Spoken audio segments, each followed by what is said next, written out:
అది పెద్ద క్వశ్చన్ ఏం కాదు, కానీ చాలా మంది బట్టలు ఒక రోజు వేసుకున్న బట్టలు నెక్స్ట్ డే కూడా వేసుకుంటూ ఉంటారు. దానిపైన ఏం చెప్తారు గురుగారు? అంటే జనరల్గా వాళ్ళు చేసే వృత్తిని బట్టి ఉంటుంది. ఇప్పుడు ఉదాహరణ మనకు లేబర్ ఉంటారు. లేబర్ అంటే రోడ్డు మీద కరెంటు పని చేసేవాళ్ళు, లేకపోతే వెల్డింగ్ చేసేవాళ్ళు. సో వాళ్ళ స్థాయిని వాళ్ళకి ఎట్లుంటుంది అంటే, కొంతమందికి 2 బట్టలే ఉంటాయి, 2 జతలే ఉంటాయి. ఓకే, 2 జతలే ఉన్నప్పుడు బాడీ మీద ఒకటి ఉంటుంది, పిండుకోవడానికి ఒకటి, అట్లా రోజు పిండుకోలేరు వాళ్ళు. సో అందుకని ఏంటంటే కొన్ని రోజులు వాళ్ళు కంటిన్యూగా 2-3 సార్లు వేస్తారు, 3 రోజుల తర్వాత దాన్ని వాష్ చేసుకుంటారు. సో దానికి వేరే నేను అందుకనే ఏం చెప్పినా, నార్మల్గా అయితే ఉన్నతమైన స్థితిలో ఉన్నా, లేకపోతే ఖచ్చితంగా ఉన్నతమైన స్థితిలో ఉండేవాళ్ళు ఖచ్చితంగా రోజు కొత్త బట్టలు వేసుకోవాలి. కొత్త బట్టలు ఇన్ ద సెన్స్ పిండినవి, రైట్, పిండినవి వేసుకోవాలి. ఒకసారి వేసుకుని మళ్ళీ వేసుకోవద్దు. సో అది మనకు శాస్త్రం చెప్తుంది. సో అప్పుడే మనకు డబ్బులు ఎక్కువ వస్తాయి. ఇప్పుడు నాకు తెలిసిన కొంతమంది ఉన్నారు, ఓకే, చెప్తే నమ్మరు, జబ్బులు ఉన్నోళ్ళు, వాళ్ళు బిజినెస్ మ్యాన్లు కావచ్చు. ఒక స్టార్ హీరో ఉన్నాడు, నాకు బాగా క్లోజ్ ఉన్న ఒక హీరో ఉన్నాడు, తెలుగు హీరో గురించే మాట్లాడుతున్నా. ఓకే, ఈ రోజు వాడిన టవల్ సాయంత్రానికి వాడాడు. అంటే ఒక్కసారి వాడిన టవల్ ఇంకోసారి వాడాడు ఇంకా.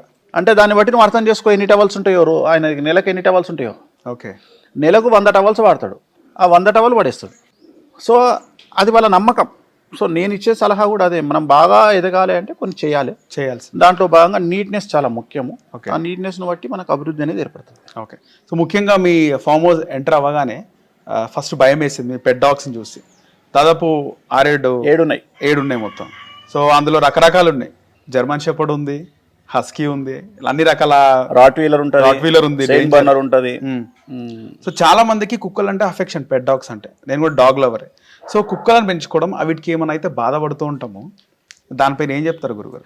కుక్కలను నేను పెంచడానికి కారణం ఏంటి అంటే, నేను వటుక భైరవ అని ఒక పూజ చేస్తాను. వటుక భైరవ, భైరవుడు అంటే కుక్క. సో కాల భైరవుడు అంటే కుక్క. సో చాలా మందికి తెలియని విషయం ఏంటంటే, కుక్కను మనం పూజించవచ్చు. సో మేము కుక్కను పూజిస్తాం. రైట్, ఇక్కడ పూజ జరుగుతుంటది. ఇప్పుడు నా వెనకాతల హోమగుండం ఉంది. అవును. సో అక్కడ మనం కాల భైరవుడికి సంబంధించి వటుక భైరవ అని ఒక పూజ చేస్తాం.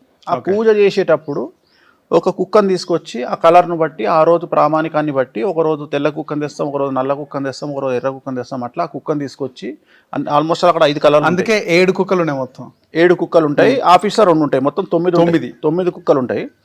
సో ఆ ఒక కుక్కను తీసుకొచ్చి మనం ఇక్కడ ఏం చేస్తామంటే, పూజ చేసి దాని పాదాలను కడిగి పూజ చేసి, దానికి బొట్టు పెట్టి, దానికి ఒక మాల వేసి, సో యజమానితో, ఇప్పుడు నువ్వు చేపిస్తున్న వటుక భైరవ, నీతోనే అన్ని పూజలు చేయించి, సో దానికి నైవేద్యం పెట్టి, సో దానికి మనం చేసే పూజలో భాగంగా దానికి కనీసం ఒక్కొక్క కుక్కకు మనం ఒక రోజు 1/2 kg మటన్ పెడతాం. పూజ చేసిన రోజు ఇప్పుడు ఈ రోజు మనం 1/2 kg అంటే ఇంచుమించు 7 కుక్కలు అంటే 3.5 కిలోల మటన్ పెడతాం. సో దాంట్లో కూడా నైవేద్యం అంటే మనం చేసే పూజలో ఇప్పుడు మనం ఒక సర్టెన్ 10 కిలోల మటన్ తీసుకుంటే 10 కిలోల మటన్లో ఒక 5 కిలోల మటన్ కుక్కలకు పెడితే 5 కిలో మటన్ హోమగుండం వేస్తాం. ఓకే, సో అట్లా మనము అంటే డైరెక్ట్గా ప్రత్యక్షంగా మనం పెట్టే నైవేద్యాన్ని మనం ఇస్తున్నాం. ఎవరికి ఇస్తున్నాము అంటే, మనం ప్రత్యక్షంగా పెట్టే నైవేద్యం ఎవరు తీసుకుంటారు అంటే, ఒకటి హోమగుండంలో వేస్తాం అంటే అగ్నిదేవుడు, 2 సముద్రుడు, ఓకే, 3 భైరవులు, కుక్కలు. ఈ 3 డైరెక్ట్ తీసుకుంటాయి, వేరే ఏవి తీసుకో. సో అందుకని మనం డైరెక్ట్గా ఇచ్చే ప్రయత్నం చేస్తాం. హోమగుండం ద్వారా ఇస్తాము, సముద్ర తీరంలో చేస్తే సముద్రానికి ఇస్తాము, లేదు ఇక్కడ చేస్తున్నాం కాబట్టి మనం భైరవునికి పెడతాం. ఓకే, సో పూజించడంలో భాగంగా ఈ కుక్కలను పెట్టుకున్నాం తప్ప ఇదేదో సెక్యూరిటీ పరమైనటువంటి అంశం కాదు. మనం కాలభైరవుని పూజిస్తాం కాబట్టి, భైరవుడు అంటే కుక్క కాబట్టి, మేము చేసే పూజలలో వటుక భైరవ అనేటువంటిది చాలా ప్రామాణికమైనది. రైట్, నా దగ్గర ఆఫీస్లో ఉన్న 2 కుక్కలకు ఒక దాని పేరు భైరవ, ఒక దాని పేరు వటుక. వటుక భైరవ 2 అవి ఇంపోర్ట్ చేసుకున్న 2 హస్కీలు. ఇక్కడ 2 హస్కీలు ఉంటాయి, ఒక సెయింట్ బర్నర్ ఉంటుంది, ఒక రాట్ వీలర్ ఉంటుంది, ఒక జర్మన్ షెపర్డ్ ఉంటుంది, ఒకటి గోల్డెన్ రిట్రీవర్ ఉంటుంది. మొత్తం ఇక్కడ 7 ఉంటాయి. ఆఫీస్లో 2 ఉంటాయి. ఓకే, సో ముఖ్యంగా మనము రకరకాల జంతువులను, మనుషులు కొన్ని జంతువులను తింటూ ఉంటాం. కోడ్లు, మేకలు తింటూ ఉంటాం, కొన్ని ఏరియాలో ఇంకొన్ని తింటూ ఉంటారు. కానీ మనం పెంచుకునే కుక్కలకి ఏమైతే బాధపడతామో, ఎట్ ద సేమ్ టైము మేకలను కోసుకొని తింటాము.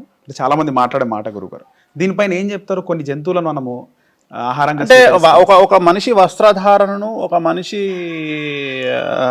ఫుడ్ హ్యాబిట్స్ను మనము విమర్శించడం కానీ అలాంటిది చేసే రైట్స్ మనకు లేవు. నాగాల్యాండ్లో కుక్కలను తింటారు. అవును, నార్త్ ఈస్ట్ స్టేట్స్లో నేను చాలా స్టేట్స్ చూసిన. పిల్లి తింటారు, పంది కుక్కలు తింటారు, కోతి తింటారు. అవును, కోతిని తింటారు.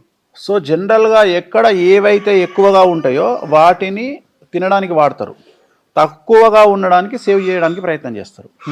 ఇప్పుడు ఉదాహరణ ఆస్ట్రేలియాలో కంగారూస్ అక్కడ వాళ్ళ జాతీయ జంతువు కానీ అక్కడ కంగారూస్ విరివిగా తినమంటారు. ప్లస్ ఇంకొక ప్రాబ్లం ఏంటంటే వాళ్ళు సడన్గా వాటిని మూకుమ్మడిగా చంపడానికి కూడా ప్రయత్నం చేస్తారు గవర్నమెంట్. అంటే ఎంత ఘోరం అయిపోతుంది ఆస్ట్రేలియాలో అంటే మనం రోడ్డు మీద వెళ్తున్నప్పుడు సడన్గా వచ్చి ఇక్కడ మన దగ్గర అడవి పందులు ఎట్లా మన అడవి పందులు చాలా రేర్గా తగులుతాయి, కానీ అక్కడ మనం రోడ్డు మీద పోతుంటే డైరెక్ట్గా రోడ్డు మీదకి వచ్చి మన కారు కొడతాయి కంగారూస్. సో డ్యామేజ్ అవుతాయి అని భయపడతారు, అంటే మన మనుషులు డ్యామేజ్ అవుతాయి అని వాళ్ళు చెప్తారు. ఓకే.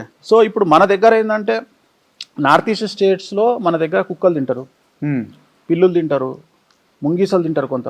నేను అనేది ఏంటంటే ఇప్పుడు ఇవాళ నువ్వు ఒక ప్రశ్న అడిగినావు మేకలు అన్నావు. వాస్తవంగా మేకలు 1970 ప్రాంతంలో మటన్ చాలా చీపు. ఓకే. ఎందుకంటే అప్పుడు చికెన్ లేదు, అంటే అప్పుడు కోళ్ళు లేవు. ఓకే, చికెన్ లేదు అప్పుడు, కోళ్ళు లేవు చాలా మందికి తెలియదు.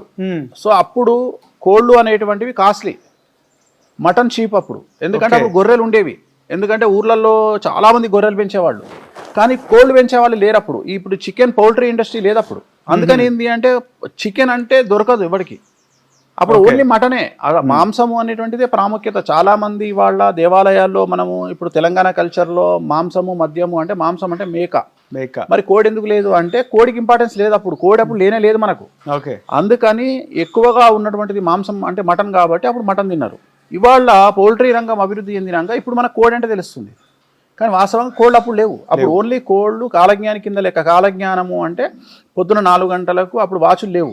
అవును, నేను 70, 1960, 50, 70, 80 వరకు అప్పుడు పొద్దున 4:30కు కోడి కూస్తే తెల్లారింది అని రైతులు లేచి వాళ్ళ పనులు వాళ్ళు చేసుకొని పొలానికి పోయేవాళ్ళు. ఓకే. సో దాన్ని కోడి ఉన్నా కోసుకొని తినేవాళ్ళు కాదు, దాన్ని ఓన్లీ టైం కోసం మాత్రమే పెట్టేవాళ్ళు. ఇంట్లో ఒక కోడి పెడితే అది పొద్దున్న లేచి అరుస్తుంది, మనకు తెలుస్తుంది సూర్యోదయానికి పూర్వమే అనే ఉద్దేశంతో కోడిని పెడతారు.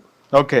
సో అందుకని కోడిని పెట్టుకుంటారు, కానీ మటన్ తినేవాళ్ళు. ఇప్పుడు ఏమైందంటే పౌల్ట్రీ రంగం వచ్చిన తర్వాత మటన్కు కోళ్లకు విపరీతమైనటువంటి ప్రాముఖ్యత పెరిగింది, అన్ని తింటున్నాము.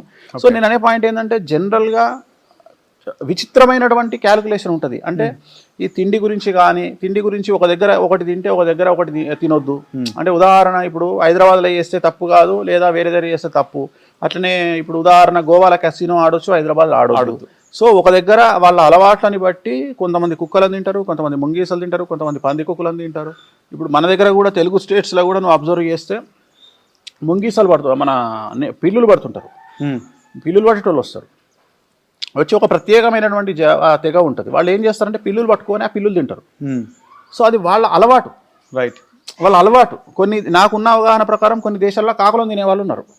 సో వాళ్ళ అలవాటు. సో నేను అనేది ఏంటంటే వాళ్ళ హ్యాబిట్స్ను, వాళ్ళ ఆహార సాంప్రదాయాలని, ఆహార పద్ధతులని, వస్త్రాధారణ పద్ధతులని విమర్శించే రైట్స్ మనకు లేవు. సో ఎవరి మన సంస్కృతి సాంప్రదాయాలను బట్టి, వాళ్ళ పూర్వీకుల యొక్క ఆచార వ్యవహారాలను బట్టి, ఆహారపు అలవాట్లను బట్టి వాళ్ళకు అలవాట్లు వస్తాయి. రీసెంట్ టైమ్స్లో ఘటన జరిగింది. సికింద్రాబాద్ నుంచి వస్తుంటే 2 వ్యక్తులు బ్యాగ్ పట్టుకుని వెళ్తూ ఆ కరెంటు తీగల పైన ఉన్నటువంటి పిట్టలను కొట్టినారు. దాంతో పిట్టలను ఎగిరిపోయిన ఒక పిట్ట కింద పడదా, పిట్టను వేసుకొని వెళ్ళిపోతున్నారు బహుశా వెళ్ళి తీసుకొని తినడానికి. ఇంకొక దగ్గర ఉడతలను పడుతున్నారు. డిఫరెంట్గా ఉన్నారు వాళ్ళు. నేను అదే చెప్తున్నా, అంటే ఇవి ఆహారపు అలవాట్లను విమర్శించే రైట్స్ మనకు లేవు. నేను అనేది ఏంటంటే అది వాళ్ళ వంశపారంపర్యంగా వస్తున్న సాంప్రదాయం. సో వాళ్ళు ఇప్పుడు చాలా మంది నేను చూస్తుంటా పల్లెటూర్లలో ఇవాళ కూడా చాలా మంది వచ్చి కొన్ని జాతులకు సంబంధించిన వాళ్ళు వచ్చి పిల్లులను పట్టుకొని తింటుంటారు. కొంతమంది నేను చూసిన పందికొక్కులు పడుతుంటారు. నువ్వు అబ్జర్వ్ చేస్తే పొలాలల్లో ఎలకలను పడుతుంటారు. నువ్వు అబ్జర్వ్ చేయి. పొలాలలో వాళ్ళు వచ్చి ఏం చేస్తారంటే కొద్దిగా ఒక నెట్కి ఏముండదు, వాళ్ళు ఏం చేస్తారంటే చిన్న చిన్న హోల్స్ చూసుకొని ఆ హోల్స్లో ఒక దగ్గర వాళ్ళు పొగ పెడతారు. పెట్టినప్పుడు ఆ పొగల నుండి దాంట్లో నుండి ఎలకలన్నీ బయటకు వస్తాయి. సో ఎలకలను పట్టుకొని తింటారు. సో అది వాళ్ళ సంప్రదాయం. అది దానికి మనము ఇది అయ్యో అని అనడానికి లేదు. ఎందుకంటే నార్త్ ఈస్ట్ స్టేట్స్ కూడా మన దేశంలోనే ఉన్నాయి. మన దేశంలో ఉండే మన తోటి మనుషులే కొంతమంది కుక్కలను తింటారు, కొంతమంది పందులను తింటారు. సో ఎవరి ఇష్టం వాళ్ళది. సో వాటిని అదే చెప్తున్నా, వాటిని విమర్శించేటువంటి రైట్స్ మనకు లేవు. అవి వాళ్ళ ఆహారపు అలవాట్లు. ఓకే. నార్మల్గా చాలా రోజుల నుంచి ఈ రోజుల్లో కూడా ఒక వ్యక్తి అభివృద్ధి చెందుతున్నాడు, ఏదైనా ఇల్లు కొనుక్కున్నా, లేదా ముఖ్యంగా ఏదైనా కారు కొనుక్కున్నా అంటే కూడా నరదృష్టి అనేది ఎఫెక్ట్ అవుతుందని రీసెంట్ టైమ్స్లో చాలామంది మాట్లాడినమాట. నిజంగా నరదృష్టి అనేది అంత పవర్ఫుల్ గురుగారు? సో నరఘోష, ఉమ్, మా భాషలో నరఘోష, మామూలు భాషలో నరదృష్టి. ఓకే. సో ఇక్కడ మనుషులకు తగులుతుంది దృష్టి అనేది పక్కన పెడితే కలియుగ దైవం అయినటువంటి తిరుమల వెంకటేశ్వర స్వామి వారికి కూడా దిష్టి తగులుతుంది. ఓకే. సో అందుకనే ఆయనకు చాలా దిష్టి తీస్తారు, రోజుకు 2-3 సార్లు తీస్తారు. అలాగే తిరుప్పావడ సేవ అని ఒక సేవ ఉంటుంది, అది ఇంచుమించు ఒక 100 కిలోల పులిహోర చేసి స్వామివారి ముందర పోసి దిష్టి తీస్తారు. ఓకే. సో వెంకటేశ్వర స్వామి వారికి కూడా రెగ్యులర్ గా ప్రతిరోజు 2-3 సార్లు దిష్టి తీస్తారు. మరి అంత పెద్ద వెంకటేశ్వర స్వామికే దిష్టి తలగదు లేదు, ఆ స్వామి కోనికిస్కగల మనకెందుకు తలగదు, మామూలు మనుషులము. సో ఇక్కడ మనుషులకు ఏంది అంటే ఇవాళ కలియుగంలో కాంపిటీషన్ ఎక్కువగా అయిపోయిన సందర్భంలో, ఈగోస్ ఎక్కువగా, జెలస్ ఎక్కువగా ఉన్న సందర్భంలో మనం ఒక కారు కొనుక్కోగానే మన ఇంటి పక్కోడు చచ్చి చచ్చి చచ్చి మన మీద పడి ఏడుస్తాడు కారు కొనుక్కోండు అని. మనం ఒక టూర్కు పోయినాము అంటే. ఇంకొకటి ఏమైంది, ఒకప్పుడు 2000కు పూర్వము, 2000 సంవత్సరానికి పూర్వము ఏదైనా చేస్తే సీక్రెట్గా చేసుకునే వాళ్ళము. అంటే ఉదాహరణ ఉన్నా దాచుకొని తినాలి అని, ఉన్నా దాచుకొని తినాలి. అంటే దాచుకొని తినాలి అంటే నువ్వు తినే ఫ్రూట్ కూడా దొంగతనంగా తినాలి, నువ్వు ఇంట్లో పిండి వంటలు చేసుకున్నా దొంగతనంగా తినాలి అనేటువంటి సిద్ధాంతం ఉండే. కానీ ఇవాళ ఏమైపోయింది, నువ్వు గోవా పోతే సెల్ఫీ తీసి నేను గోవాలో ఉన్నాను పెట్టుకోవాలి, నువ్వు తిరుపతికి పోతే నేను తిరుపతిలో ఉన్నాను పెట్టుకోవాలి, కారు కొనుక్కోగానే నాతో పాటు అందరు కారు కొనుక్కున్నాము అని పెట్టుకోవాలి. అంటే జనాలకు మన స్టేటస్, సోషల్ స్టేటస్ను తెలియజేయడానికి జనాలకు మనము చెప్తున్నాం, నేను నా లెవెల్ పెంచుకున్నా, నేను పెద్ద లెవెల్లో ఉన్నా అని చెప్పడానికి ప్రతి ఒక్కటి, ఒక పెళ్ళి అయినా, ఒక ఎంగేజ్మెంట్ అయినా, ఒక బర్త్డే అయినా ప్రతిదీ జనాలకు తెలియజేయాలనుకుంటున్నాం. దానిలో భాగంగా ఏం జరుగుతుంది అంటే ఏడుపు అనేది ఎక్కడొస్తుంది అంటే, నువ్వు బాగా ఎదిగినప్పుడు, కారు కొనుక్కున్నప్పుడు నువ్వు ఎదిగినవా ఎదగలేదా అనేది ఇక్కడ అనవసరం. నువ్వు కారు అప్పు తీసుకొని కొనుక్కున్నావా అనేది వానికి అనవసరం. నువ్వు కారు కొన్నావు వాడు ఏడుస్తాడు. సో నువ్వు మంచిగా తయారైనావు వాడు ఏడుస్తాడు, నువ్వు మంచి బట్టలు వేసుకున్నావు వాడు ఏడుస్తాడు. చివరికి ఏ స్టేజ్కి వచ్చింది అంటే 10th క్లాస్లో మన ఇంట్లో ఒక అబ్బాయో అమ్మాయో ఫస్ట్ ర్యాంక్ కొడితే కూడా ఏడుస్తారు. ఇంటర్లో డాక్టరేట్ కనీసం ఒక డాక్టర్ సీట్ వస్తే ఏడుస్తారు. అంటే నువ్వు ఏ రంగంలో తీసుకో, నువ్వు డబ్బుల విషయంలో తీసుకో, నువ్వు కుటుంబ పరంగా తీసుకో, నువ్వు ఏం తీసుకున్నా నీకు అభివృద్ధి అనేటువంటిది ఉంటే మన ఇంటి పక్క వాడు ఏడవడం అనేటువంటిది స్టార్ట్ అయింది. రెండోది కాంపిటీషన్ కూడా ఎట్ ది సేమ్ టైం ఉంది. మన పక్కోడు క్రెటా కొంటే మనం ఇన్నోవా కొనాలి, వానికంటే కనీసం 5 లక్షల కారు ఎక్కువ కొనాలి. సో మనోడు క్రెటా కొంటే మనం BMW కొనాలి, నువ్వు BMW కొంటే నేను జాగ్వార్ కొనాలి. ఈ కాంపిటీషన్లో వెళ్తున్న లైఫ్ ఇది, కాంపిటీషన్ యుగం. సో ఖచ్చితంగా కలియుగంలో మనకు ఈ రోజు మనం మాట్లాడుకున్న సందర్భంలో ఖచ్చితంగా నరఘోష అనేటువంటిది ఉంది. దాన్నే మనం నరదిష్టి అంటాం. ఓకే. అందుకనే దిష్టి తీసుకోవడం అనేటువంటిది ముఖ్యమైన విషయము. మనము దిష్టి తీయడానికి బూడిద గుమ్మడికాయను రెగ్యులర్గా వాడతాము. సో బూడిద గుమ్మడికాయను ప్రతి అమావాస్య రోజు మనకు ఉన్నటువంటి స్థాయిని బట్టి, అంటే మనకు ఉండే దిష్టిని బట్టి, అది అమావాస్య రోజు మనం బూడిద గుమ్మడికాయని ఇంటి ముందు కొట్టడము, ఎట్ ది సేమ్ టైం బూడిద గుమ్మడికాయను కట్టడము. జనరల్ గా చాలా మంది కట్టేది వేరు, కొట్టేది వేరు అంటారు. అలా కాకుండా బూడిద గుమ్మడికాయనే కట్టాలి, బూడిద గుమ్మడికాయనే కొట్టాలి. ఎందుకంటే మంచి గుమ్మడికాయకు విలువ లేదు, అంటే తినే గుమ్మడికాయకు విలువ లేదు. నువ్వు అబ్జర్వ్ చేస్తే తినే గుమ్మడికాయ చేతుల నుండి కింద పడితే పగిలిపోతుంది. అవును. కానీ బూడిద గుమ్మడికాయ నువ్వు బలం వేసి కొట్టినా పగలదు. ఎందుకంటే బూడిద గుమ్మడికాయకున్న పవరు తినే గుమ్మడికాయకు లేదు. ఓకే. తినే గుమ్మడికాయ చాలా మంది ఏం చేస్తారంటే తినడానికి వాడకుండా కొట్టడానికి వాడతారు. ఎప్పుడు కొట్టొద్దు. రెండోది చాలా మందికి తెలియని విషయం ఏంటంటే బూడిద గుమ్మడికాయ కానీ, మంచి గుమ్మడికాయ, తినే గుమ్మడికాయ కానీ, దాన్ని కొట్టేటప్పుడు కానీ, కట్టేటప్పుడు కానీ, దానికి బొట్లు పెట్టడం కానీ, వాటర్ తగలడం కానీ చేయవద్దు. బూడిద గుమ్మడికాయ పెడతారు గురుగారు, అదే తప్పు. ఇప్పుడు చెప్తున్నా, బూడిద గుమ్మడికాయ ఎందుకు కట్టాలి ఆ శాస్త్రం ఏంటంటే, మనము ఒరిజినల్ బూడిద గుమ్మడికాయను తీసుకొచ్చి, పాడైపోయినటువంటి బూడిద గుమ్మడికాయను తీసుకొచ్చి కనుక మనం ఇంటికి కట్టుకుంటే 10 సంవత్సరాల పాటు కూడా బూడిద గుమ్మడికాయ పాడు కాదు. ఓకే. ఓన్లీ ఎప్పుడు పాడైతుంది బూడిద గుమ్మడికాయ అంటే మన మీద నర దృష్టి ఉన్నప్పుడో, లేదా మనకి ఎవరైనా ఇంటి పక్కోడు ప్రయోగాలు చేసినప్పుడో, మన శత్రువులు ప్రయోగాలు చేసినప్పుడో అప్పుడు మాత్రమే బూడిద గుమ్మడికాయ పాడవుతుంది. ఓకే. కానీ బూడిద గుమ్మడికాయ త్వరగా పాడవడానికి ప్రధానమైనటువంటి కారణం ఏంటంటే, చాలా మంది ఏం చేస్తారంటే దానికి నామాలు పెడతారు, దానికి గంధం రాస్తారు, దాంట్లో పసుపు వేస్తారు, నీళ్లు పోస్తారు. బూడిద గుమ్మడికాయకున్న లక్షణం ఏంటంటే నీరు తగిలితే పాడవుతుంది. ఓకే. చాలా మందికి తెలియదు ఈ విషయం.